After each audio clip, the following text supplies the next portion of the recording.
jërëjëf mbokk yi rawatina ñu topp fii ci Info 7 kon dañ daal di rek dem fële ci Italie comme ni ngeen ko gisee nii nag gaal yi nii la ñuy duggandoo foofa ci Italie xam nga ñoo ngi leen doon wax ne leen lu tolloog 6800 immigré ñoom ñoo fa dugg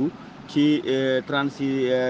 heures yi ñu génn maanaam ci diiru ñetti fan yi ñu génn lu tolloog juróom-benn junni ak juróom-ñetti téeméeri doomu aadama yegg nañ foofa ca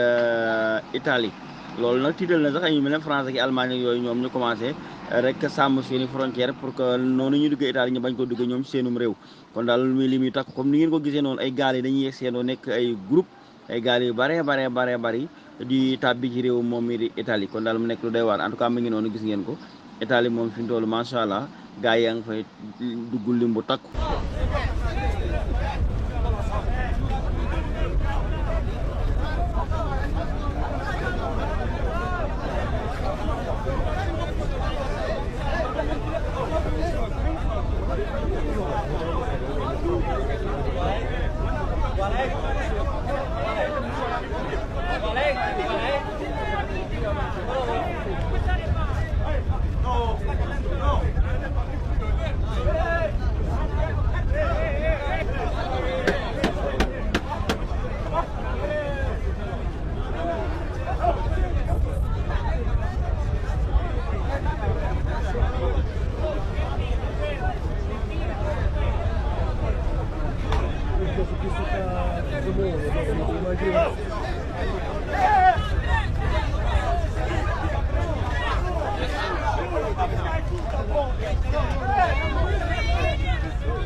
Oh,